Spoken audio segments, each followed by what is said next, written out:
اللہ نے ان دنوں کی قسم کھائی کہ بڑے مبارک دن ہیں۔ نبی پاک صلی اللہ علیہ وسلم نے ارشاد فرمایا،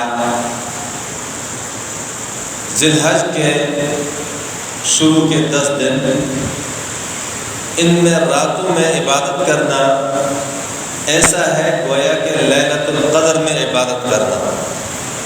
جس طرح کہ لیلۃ القدر میں ایک رات کی عبادت پر 1000 سال کی عبادت کی نیکیاں لکھ دی جاتی ہیں، اسی طرح سے ذی الحج کے اس مبارک مہینے کی شروع کی ان راتوں میں راتوں کو اٹھ کر اللہ کے حضور سجدہ سجود ہونا اور عبادت کرنا 1000 سال عبادت کے برابر ہے۔ اور آپ صلی اللہ علیہ وسلم نے فرمایا کہ دن کو روزہ رکھنا 1 سال اگلے اور 1 سال بعد کے گناہوں کی معافی کا ذریعہ ہے۔ اور خاص طور پہ یوم عرفہ یعنی 9 ذی الحجہ 9 کی تاریخ جو اس مرتبہ منگل کے دن ہو، 10 کو بدھ ہے، عید ہے، 9 کو یعنی منگل کے دن، آج جمعہ ہے ابھی منگل ہے، منگل کے دن آپ نے روزہ رکھا، وہ یوم عرفہ کہلاتا ہے۔ تو آپ صلی اللہ علیہ وسلم نے فرمایا یوم عرفہ کے دن یعنی 9 ذی الحج کو روزہ رکھنا 1 سال اگلے گناہ اور 1 سال پچھلے گناہوں کی معافی کا ذریعہ ہے۔ اور اللہ تعالیٰ ایسے آدمی کے بارے میں صائم الدہر لکھ دیتے ہیں گویا کہ اس آدمی نے پوری زندگی روزہ رکھا۔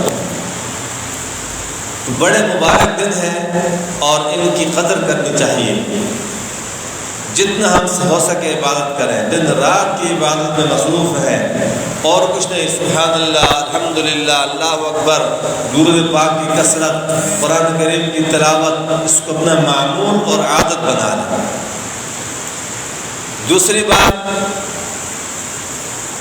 کہ اللہ تعالیٰ نے قربانی کا حکم نازل فرمایا۔ جب آپ صلی اللہ علیہ وسلم نے فرمایا کہ لوگوں قربانی کرو تو صحابہ کرام نے عرض کی، یا رسول اللہ قربانی کا کیا فلسفہ ہے، کس وجہ سے؟ آپ نے فرمایا سنت ابیکم ابراہیم خلیل اللہ، تمہارے ابا حضرت ابراہیم خلیل اللہ کی سنت ہے، دستور ہے، اصول ہے، یہ ان کا کردار ہے، ان کا عمل ہے۔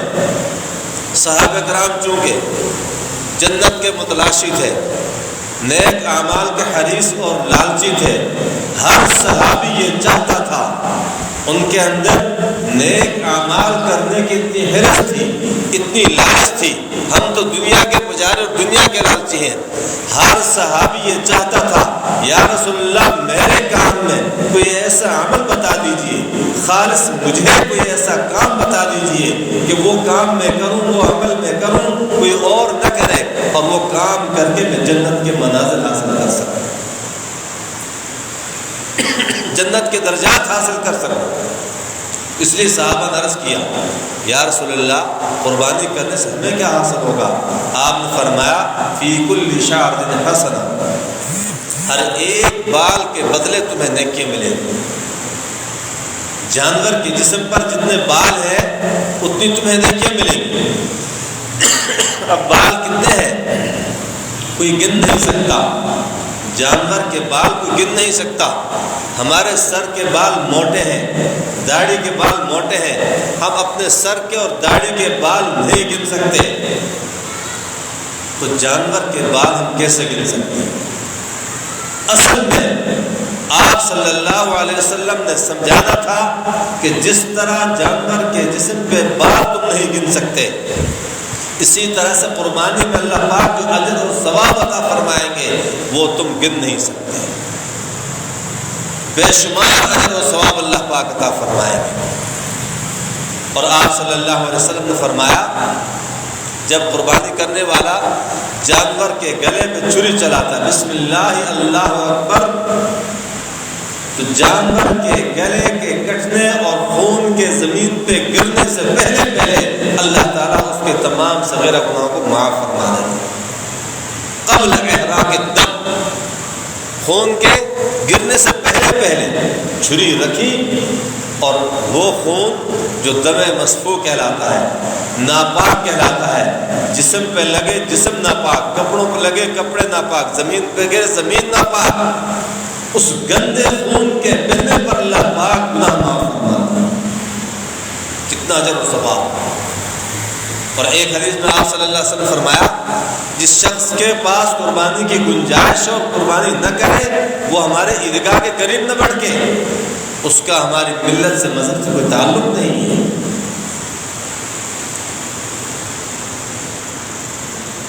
تو اتنا اجر اور ثواب والا معاملہ، یہ سنت و ابریکم ابراہیم خلیل اللہ، ابراہیم خلیل اللہ کے دستور اور اصول اور ان کے عمل کی وجہ سے۔ اب یہ دستور اور اصول اور عمل کیسے آیا؟ سورہ صافات میں میرا اللہ پاک حضرت ابراہیم خلیل اللہ کا پورا ایک عمل بیان فرماتے ہیں کہ حضرت ابراہیم خلیل اللہ جب انہوں نے شعور سنبھالا تو لوگوں کو دیکھا، ماں کو دیکھا، باپ کو دیکھا، بت پرست تھے، بتوں کو خدا مانا کرتے تھے، بادشاہ کو خدا مانا کرتے تھے، ہر ایک چیز کو خدا مانتے تھے، کوئی ستاروں کو خدا، کوئی چاند کو خدا، کوئی کس چیز کو، کوئی کس چیز کو۔ لیکن ابراہیم خلیل اللہ کو اللہ تعالیٰ نے شعور اور عقل اور سمجھ عطا فرمائی تھی۔ فرمایا کہ مخلوق کیسے خدا ہو سکتی ہے، چاند چھپ جائے کیسا خدا، سورج غروب ہو کیسا خدا، یہ چیزیں کیسے خدا بن سکتی ہیں۔ اور مورتیاں مٹی کی بنی ہوئی یہ چیزیں، یہ بت خدا کیسے بن سکتے ہیں۔ اور عجیب بات تو یہ کہ حضرت ابراہیم خلیل اللہ کے گھر پر بتوں کا کارخانہ تھا۔ حضرت ابراہیم علیہ السلام کے والد آزر، ان کی فیکٹری تھی، خداؤں کی فیکٹری، وہ اپنی فیکٹری میں کارخانے میں خدا بنا کر پھر امپورٹ کیا کرتے تھے، بیچنے کے لیے بھیجا کرتے تھے۔ ایک دن حضرت ابراہیم خلیل اللہ کو بھی انہوں نے بت بنا کے بھیجے کہ یہ جا کر آپ بیچ دیں۔ ٹوکرے میں بت اٹھائے ہوئے، کون ہے بے فائدہ چیزوں کو خریدے گا، کون ہے بیکار چیزوں کو خریدے گا۔ جب کہ بیکار چیز تو کون خریدے گا۔ رات کو واپس آئے، کوئی نہیں بکتا، باپ پڑھائی لگائے۔ آزر نے ابراہیم علیہ السلام کو مارا کہ تم نے ایک بھی خدا سیل نہیں کیا، ایک بھی خدا تم نے بیچا نہیں، کیسے مانی ہو۔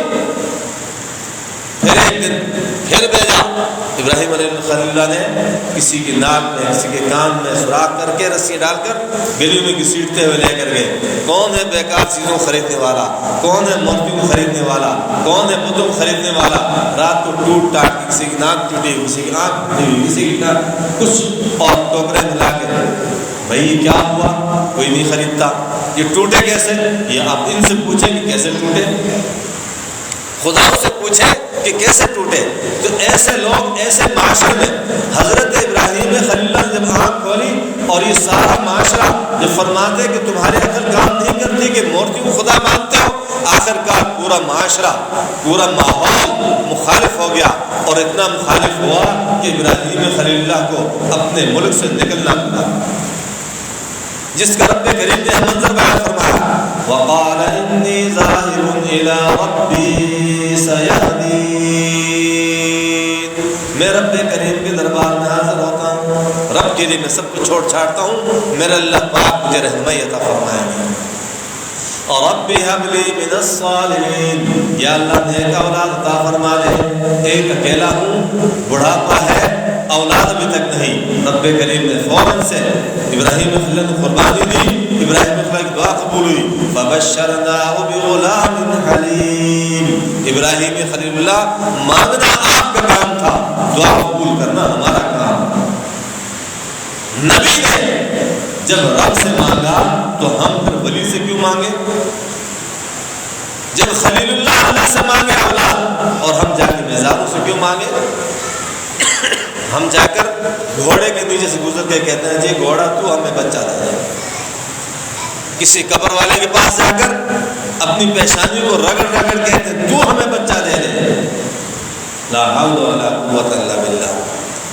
جوڑے کی اولاد نہیں ہوتی، لڑکا لڑکی کی شادی میں اولاد نہیں ہوتی، اور اولاد مانگنی ہے وہ جا رہے ہیں شاہ غازی بابا اور شاہ عقیل اور پتی کہاں پر جی اولاد دینے کے لیے۔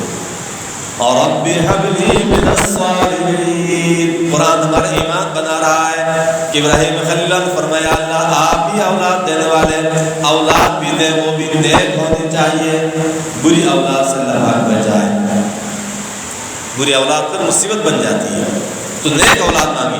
فبشرناہ بغلام حلیم. اللہ پاک فرماتے ہیں ہم نے پربار بچے کی خوشخبری دی. فلما بلغ معه السعی. جب وہ بچہ دوڑنے لگا، باپ کے ساتھ ساتھ چلنے لگا، وہ حضرت اسماعیل ذبیح اللہ ابراہیم علیہ السلام ہجرت فرما کر مکہ مکرمہ تشریف لائے جہاں بیت اللہ ہے. کوئی درخت نہیں، کوئی گھاس نہیں، کوئی بندہ بشر نہیں، جنگل، درندے، سانپ، بچھو.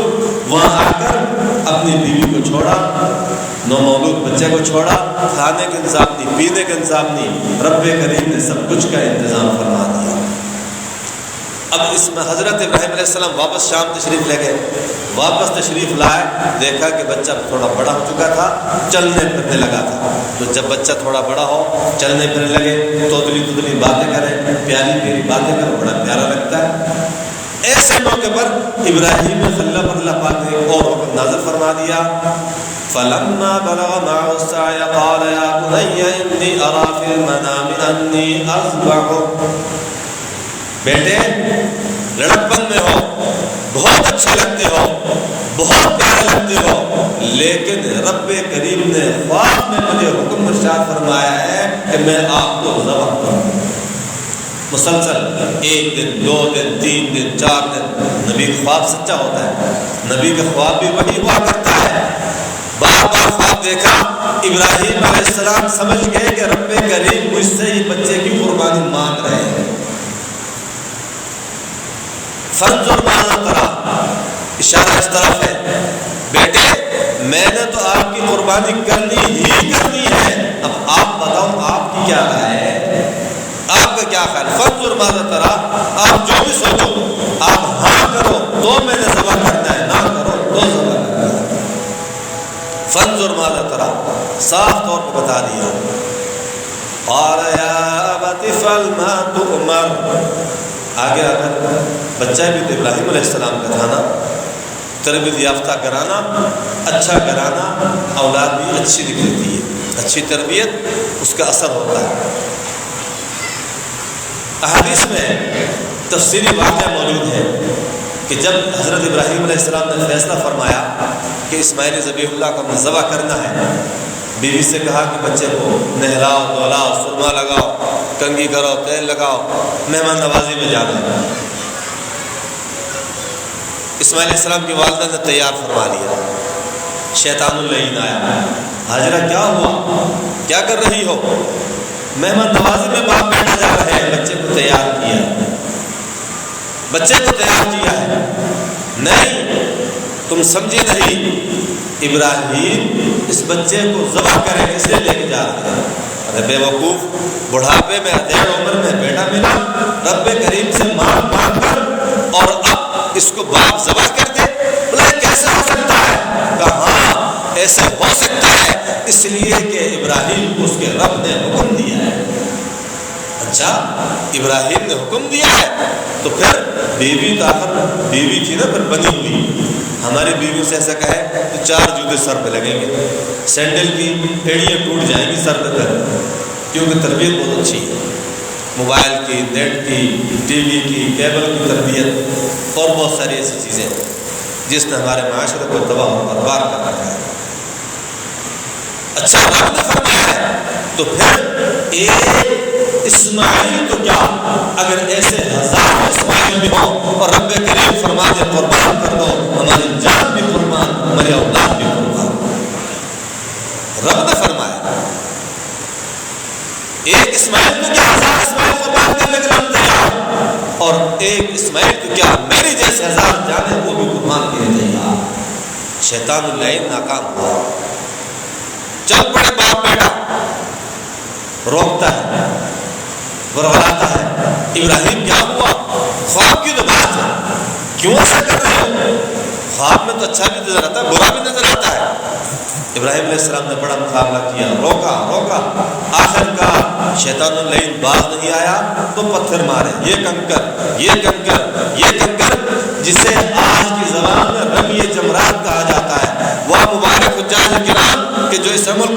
کریں گے. ابراہیم خلیل اللہ کے ہر ادا کو وہاں زندہ کیا جاتا ہے اور وہاں پر اب صرف دیوار بنی ہوئی ہے. پہلے چھوٹی چھوٹی میناریں مورتیں بنی ہوئی تھیں, چھوٹے چھوٹے مینار بنے ہوئے تھے, رش زیادہ پڑ گیا, لمبی سی دیوار بنی ہے اور وہاں سے روک کر لوگوں کو پھر پتھر مارنے کی جاتی ہے. یہاں سے پتھر مارو, پھر وہاں جا کے پتھر مارو, پھر وہاں جا کے پتھر مارو. ابراہیم خلیل اللہ نے اس وقت شیطان اللہ کو سامنے دیکھ کے مارا تھا. رب کریم کو یہ ادا اتنی پسند آئی کہ قیامت تک مسلمان حاجی کے لیے ضروری ہے کہ وہ یہ دستور عمل کرے گا, یہ کردار ادا کرے گا. اگر ایسا نہیں کرے گا اس کا حج نہیں ہوگا. پھر شیطان اللہ اسماعیل علیہ السلام کو رغبت لگا, وہ بچے کہاں جا رہے ہو؟ ابا کے ساتھ جا رہا ہوں, دعوت پہ جا رہا ہوں. نہیں ابا تو یہ ذبح کرے گا. کیوں؟ میرے رب کا حکم ہے. اچھا میرے رب کا حکم ہے. ایک ننھی جان تو کیا ایسی ہزاروں اسماعیل کی جانیں اور رب کے حکم کا قربان. یہ تمام باتیں جب ہوئی آخر جا کر فلما سلما وتلہ للجبین, یا ابت افعل ما تؤمر, بیٹا کہتا ہے ابا جان جو آپ چاہے کر گزرے. ستجدنی ان شاء اللہ من الصابرین. آپ رب کریم کا حکم پورا فرمائیں.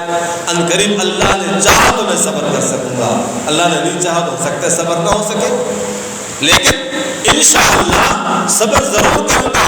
ابا جان آپ نے اللہ کا حکم پورا کرنا ہے.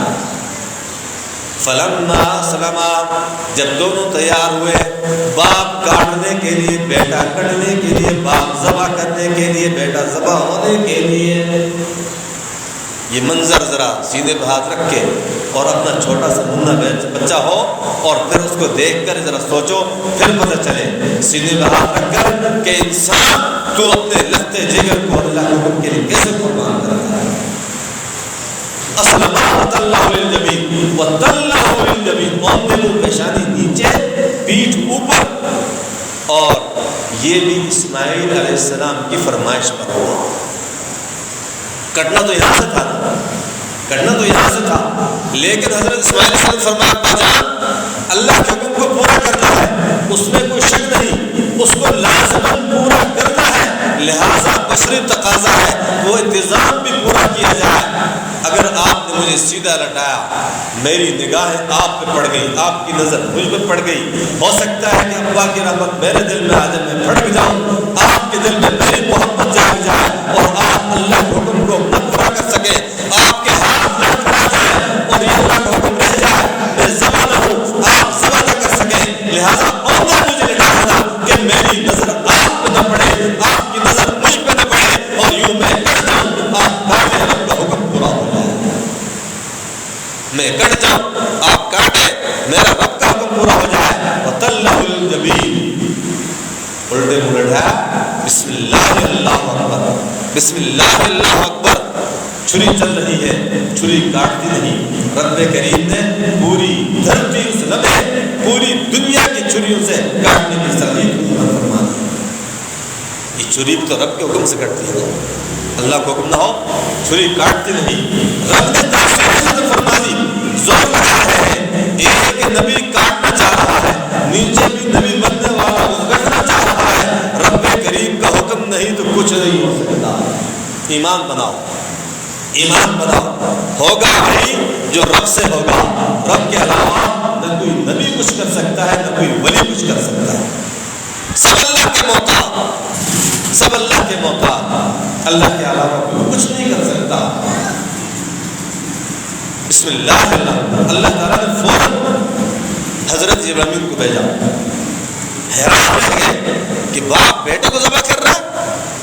اس وقت اسماعیل حضرت ابراہیم نے فرمایا کہ آج میں سمجھا کہ اللہ تعالیٰ نے اس انسان کو فرشتوں سے اعلیٰ افضل کیوں بنایا, کہ اللہ کو ان کو پورا کرنے کے لیے اپنی اولاد کو بھی کاٹ رہا ہے.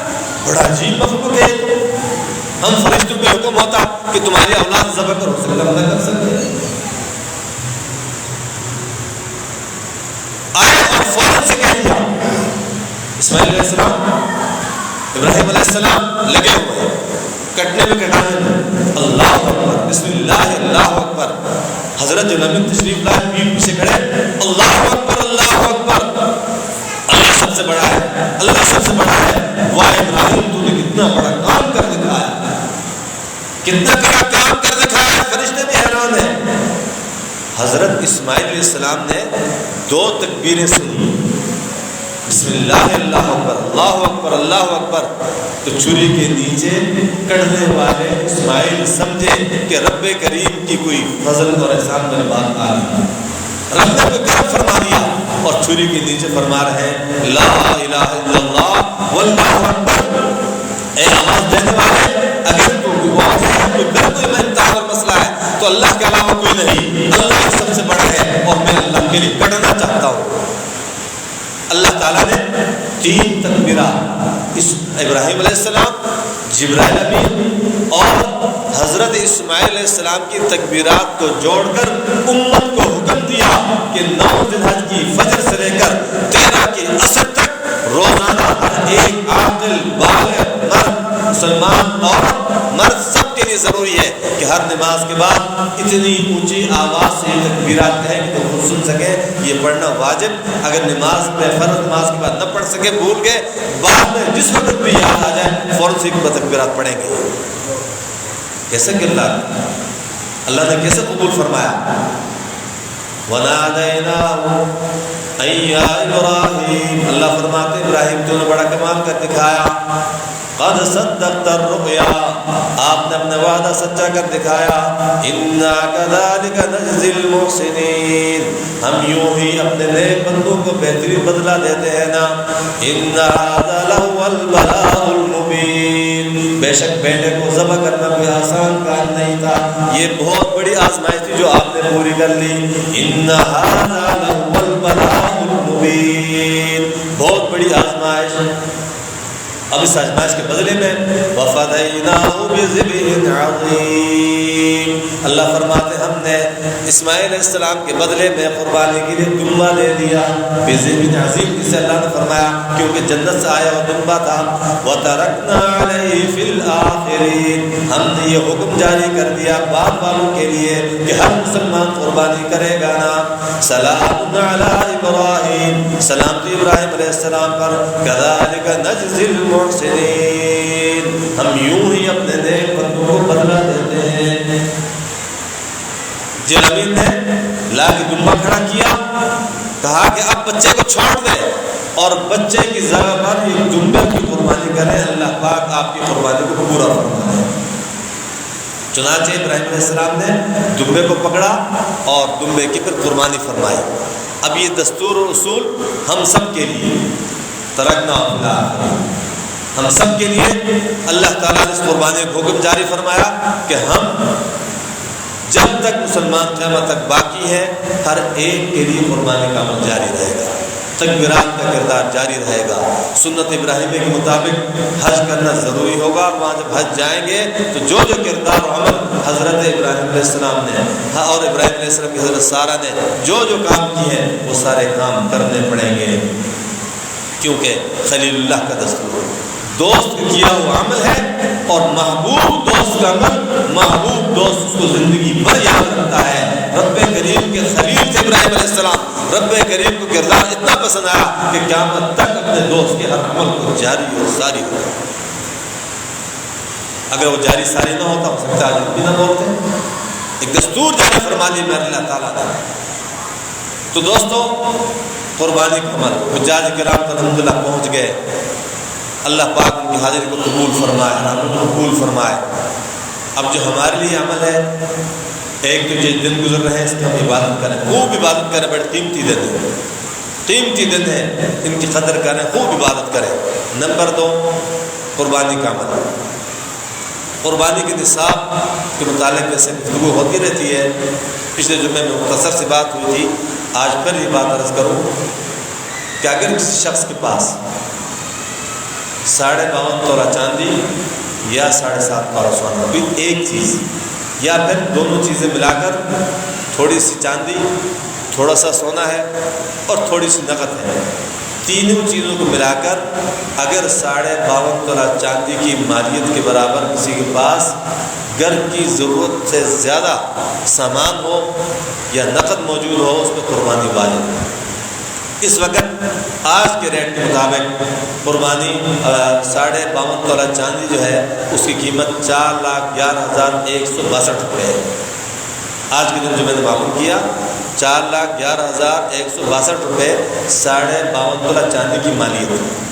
اب آسانی کے لیے بات عرض کروں، اگر کسی کے پاس اتنی مالیت موجود ہو یا گھر کی ضرورت کی جو چیزیں ہیں اس سے زیادہ کوئی سامان پڑا ہوا ہو تو اس پر قربانی واجب ہوگی، چاہے مرد ہو یا عورت۔ جس کے پاس یہ مالیت موجود ہو قربانی اگر نہ کرے تو گنہگار ہوگا۔ ہاں مشترک گھر ہے، مشترک گھر میں مشترک نصاب دیکھا جائے گا پوری فیملی کی طرف سے۔ پھر اگر سب کی آمدن ایک ہے، 3-4 آدمی ہے، 5 آدمی ہے، جوائنٹ فیملی ہے تو ایک ہی قربانی سب کی طرف سے کافی ہو جائے۔ اور اگر جوائنٹ فیملی رہے تو ہے لیکن آمدن اپنی اپنی، نفع نقصان خرچ اپنا اپنا ہے تو پھر ہر ایک پر الگ الگ قربانی ضروری ہے۔ 2 باتیں ہوئی۔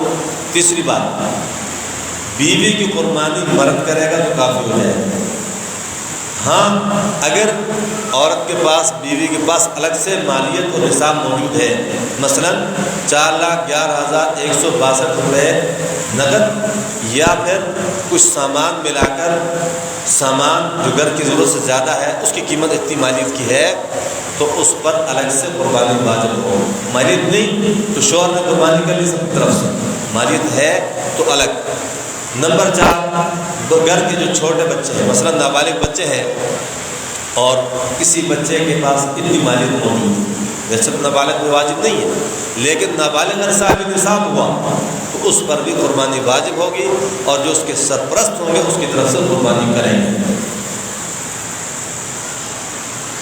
جو انتقال کر جاتے ہیں، اگر کوئی شخص انتقال کر گیا، مرتے وقت اس نے وصیت کی کہ میری مالیت موجود ہے، میرا اتنا مال موجود ہے، اس میں نصاب جیسے لاگو ہوتا ہے تو اس کی طرف سے قربانی ضروری ہوگی، اس کی ورثہ قربانی کریں گے۔ اگر اس کی وصیت نہیں ہے پھر وارث قربانی کریں گے تو نفلی ہوگی، اس کو ثواب اللہ پاک ضرور پہنچائیں گے۔